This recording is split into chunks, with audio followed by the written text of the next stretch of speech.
자산운용자의 삶과 증시각도기의 삶. 요즘 하루 24시간도 부족한데요. 흑삼전탕 먹은 날과 안 먹은 날은 방송에서도 티가 납니다. 잃지 않는 건강 흑삼전탕. 자, 오늘도 한 포 마시고 시작하겠습니다. 독이마을 분들도 이제 흑삼전탕으로 설계하세요.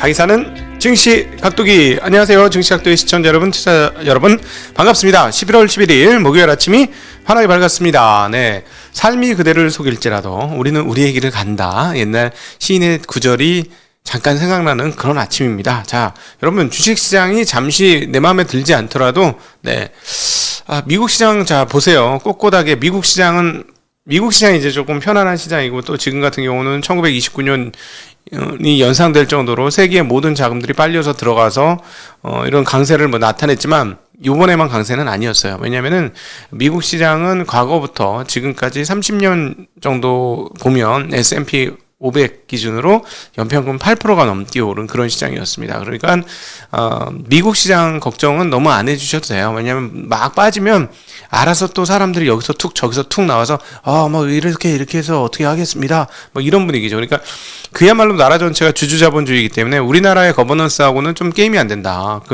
제가 지난주쯤에 미국 분을 만났는데, 미국 분 하는 얘기가 우리는 투자자가 왕이야, 이런 문화가 있습니다. 한국은 투자자가 아직은 왕까지는 아니고, 손님도 아니고, 객도 아니고, 행인도 아니고, 그거보다 조금 안 되는 것 같아. 제가 한번 당해보니까 좀 안 좋죠, 우리는.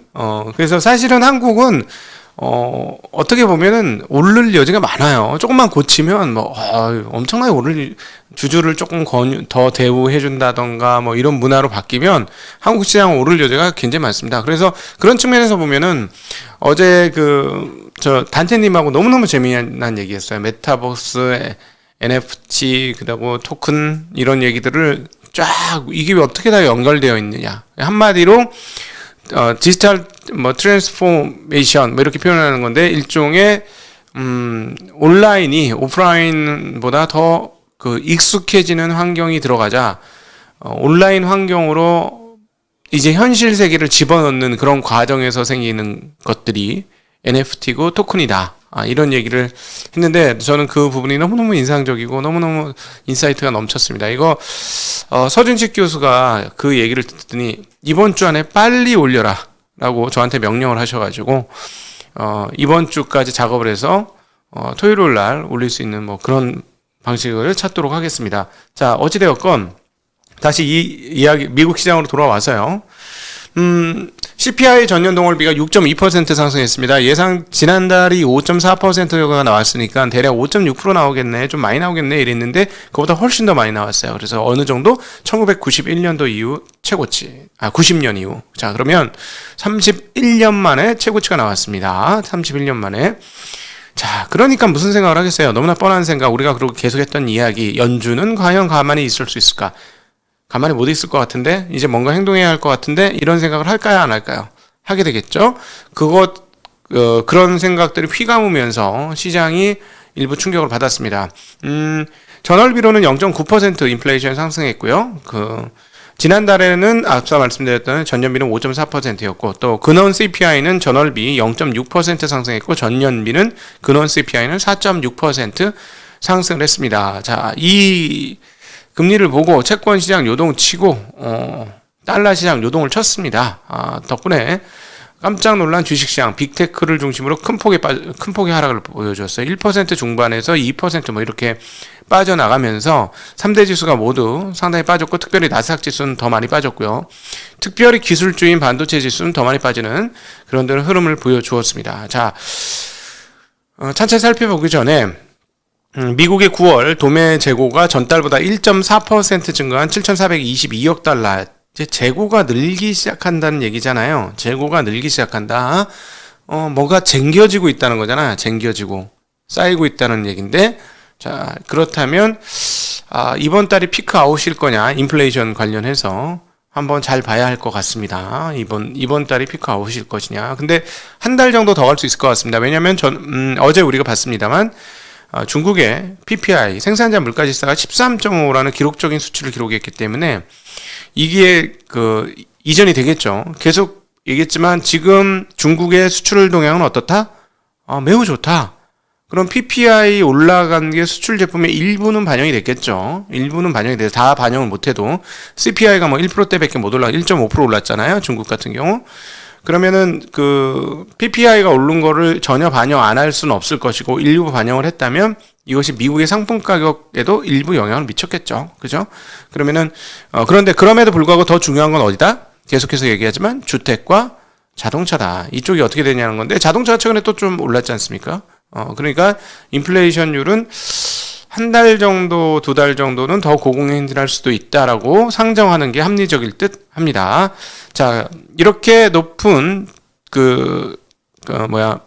인플레이션 발표가 나오고 나자 채권이 일단 난리가 났어요. 채권이 좀 이상했잖아. 너희 금리 올려도 경기 나쁠 거니까 뭐 금리 낮게 갖고 가는 게 맞아. 채권 가격이 올라야 해. 조금 이상했죠. 오늘 한 대 얻어 맞았습니다. 10년물이 어제 1.4 블라블라였잖아요. 중반 때. 그죠? 1.45 정도 됐잖아요. 오늘 얼마? 1.57%. 자, 무려 12bp, 0.12%가 금리가 상승했습니다. 네. 우리 어렸을 때 표현하면 우리 남자애들 싸울 때 아구창 맞았어. 이런 거는 야, 거의 반쯤 그런 느낌. 그다음에 2년물 11bp 상승하면서 다시 0.4%대에서 0.518%로 바로 올라왔습니다. 반면에 30년물은 상대적으로 조금 덜 올랐어요. 1.925%로 2%까지 올라가지는 않았습니다. 장기물의 상승폭이 조금 둔하다. 그리고 10년과 2년물의 금리차가 좀 좁혀지다가 오늘은 뭐 워낙 10년물이 많이 올라가면서 다시 1bp 정도 다시 늘어났죠. 자, 채권 금리가 이렇게 급등하고 이러자 달러화는 어떻게 됐을까요? 예, 급등했습니다. 근데 미쳤습니다. 1% 올랐습니다. 1%. 와, 1% 오르면서 94.89 달러 지수가 94.89가 됐고요. 엔화가 1% 떨어졌고 유로화가 1% 떨어졌습니다. 와, 대박이죠. 하루에. 근데 원화는 어떻게 됐느냐? 1% 정도까지는 빠지지 않았고 1185원이에요. 상대적으로 덜 올랐고 위안화도 마찬가지. 약세폭이 상대적으로 덜해서 6.399, 6.38까지 강세를 보이다가 6.399까지만 밀렸습니다. 자, 이렇게 되면 유가는 어떻게 될까요? 네, 인플레이션 반영하면서 유가가 올라야 될까요? 아니죠. 인플레이션의 원흉 중에 하나가 뭡니까? 아무래도 유가니까. 자, 유가 때려잡아야 되겠다는 생각이 들겠죠. 네, 유가가 3.4% 상당히 큰 폭으로 하락을 하면서 82.28달러까지 떨어졌습니다. 네. 자, 그런데 재미난 게 있어요. 재미난 게, 금값 어떻게 됐을까요?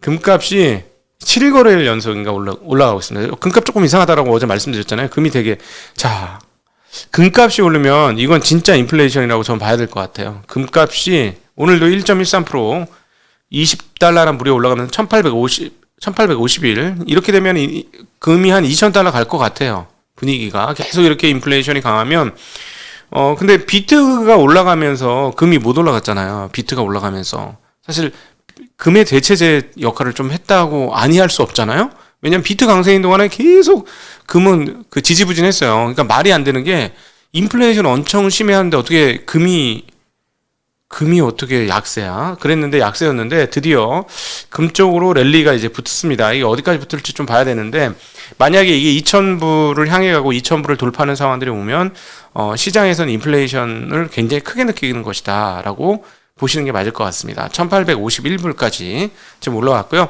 5년 브레이크 이븐 레이트, 그러니까 일종의 본전금리라고 표현되어진 그 물가 상승률을 감안한 그 금리, 물가 상승률을 감안해서 이 정도 금리를 받는 게 본전이야라고 생각되는 그런 금리가 지금 3%를 드디어 돌파하면서 약 3.1%까지 금리가 올라왔습니다. 그리고 시카고 상품거래소 페드워치 과연 연준이 금리를 어떻게 할 것인가 하고 거래하는 그쪽에서의 가능성을 6월 금리 인상 가능성을 68%로 예상을 했고 9월 금리 인상 가능성을 89%로 예상하면서 내년도에 무조건 거의 금리를 올린다라는 쪽으로 시장이 넘어갔고 한 번 또는 두 번이 오히려 많아지고 있어요. 지금 2번 금리를 올릴 것이다 라고 시장 판단하고 있습니다. 자, 주간 실업보험 청구자 수가 전주 대비 4,000명이 감소하면서 26만 7,000명, 지난해 3월 14일 이후 최저치. 이것 계속 내려가고 있죠. 근데 실업률은 별로 중요하지 않은 것 같아요. 왜냐면은 그 팬데믹 이전에 이렇게 고용이 쫙 올라가다 툭 떨어졌는데 올라오고 있는데 그전 고용까지 안 갔거든요. 근데 그때 그 실업률이 낮았었는데 지금 뭐 그 조금만 더 실업률이 떨어지면 그때 실업률 정도까지 떨어지는 건데, 즉 구직 포기자들이 꽤 많기 때문에 그거는 따로 같이 읽어야 돼서 실업보험 청구자 수가 준다고 그다음 실업률이 준다고 해서 그거를 그 바로 대입해서 그 계산하는 거는 뭐 별로 그렇게 썩 맞지는 않는 것 같습니다. 자, 필라델피아 반도체 지수가 2.83%나 떨어졌는데 많이 올랐던 AMD, 엔비디아, 마이크론, 어플라이드 등이 모두 큰 폭으로 떨어졌습니다. 반면에 테슬라는 전일에 폭락해서 반등에 성공하면서 4.3%나 올라가는 흐름들을 보여주었고요. 테슬라의 경쟁업체가 일부 경쟁업체가 되겠죠. 아직까지 정 경쟁업체는 루시드가 아니고, 근데 어쨌든 트럭 제조업체 리비아는 나스닥에서 상장을 하면서 첫 거래를 했고 공모가 대비 30%가량 상승했다고 합니다. 자, 아까 필라델피아 반도체 지수 많이 떨어지고 지금 공급 문제가 상당히 심하고, 그래서 공급 문제 심하면서 CPI가 이렇게 올라갔다라고 보는데, 오늘 인피니온, 그 독일의 반도체 업체죠. 반도체 업체의 CEO가 한 이야기가 연합인포맥스를 통해서 전달되고 있습니다. 이 회사는 그 애플에게도 반도체 일부를 공급을 하는데요. 현재 뭐라고 얘기하냐면 고객의 수요를 맞추기까지는 여전히 요원하다. 자동차를 포함한 여러 분야에 대한 반도체 공급이 현재 매우 빡빡하다. 수요 충족이 쉽지 않다. 좀 멀었다라고 이야기를 했습니다. 지금 밀린 일감이 늘어나면서 반도체 수요가 계속 늘어나고 있다. 따라서 문제가 심화하면서 시간이 걸릴 것이다 라고 이야기를 했습니다. 자, 이쪽에서 보면은 그 소위 말하는 공급 적체가 쉽진 않은 것 같고요. 그렇죠? 해결되는 게. 그다음에 이제 이렇게 반도체 인피니온, NXP 이런 데는 이제 자동차 반도체를 많이 해주는 곳 중에 하나잖아요. 그러면 이제 우리가 계속 인플레이션 관련해서 중요하게 보자는 게 뭐였어요? 주택과 자동차인데, 자동차 가격이, 이거 보니까 쉽게 내려갈 것 같지도 않고, 그럼 이렇게 빡빡하면 자동차 업체들이 신차 만들 때 반도체 가격을 얼마나 조금 더 줘야 되겠죠. 그러면 이제 그 신차 만드는데 반도체 가격의 지분이 굉장히 커졌어요. 옛날처럼 조그마지 않고요. 가장 중요한 그 비용 중에 하나가 반도체 비용이 되는데, 반도체 비용이 올라가면은 자동차 신차 값도 다시 올라가겠죠. 그러면 레리 서머스 교수가 얘기한 것처럼 이번 인플레이션이 장난이 아니다. 이거 빨리 대응해야 한다라는 이야기를 한 것처럼 인플레이션이 조금 구조화되는 그런 흐름으로 갈 가능성은 또 이 얘기만 들으면 좀 보이고요. 반면에 이제 공급 쪽 적체는, 각각의 항구에서의 공급 쪽 적체는 지난주도 우리가 제가 연합인포맥스 나가서 우리 엄경화 연구원하고 얘기를 했습니다만 조금 빠지고 있고 이제 비수기로 넘어가기 시작한다는 거예요. 지금 실어가지고는 그 크리스마스 시즌에 못 맞추니까 그냥 포기하는 상황들이 됐고, 크리스마스 시즌이 지나가면 비수기라는 거예요, 당분간. 그럼 이제 비수기에 이 공급 적체에 있었던 것이 비수기와 맞물리면서 좀 해소가 되지 않겠는가, 시간이 갈수록 해소가 되지 않겠는가 하는 전망이 상당히 많고, 그런 것들이 이제 점차 이야기가 나오고 있습니다. 그래서 그런 측면에서 공급 쪽에서의 적체는 시간이 갈수록 조금 해결이 될 것 같다. 그런데 지금 반도체 적체는 얘기 들어보니까, 인피니온의 얘기를 들어보니까 만만치 않다. 이쪽은 이제 어제 이제 시스템 반도체에 대한 말씀을 드렸었죠.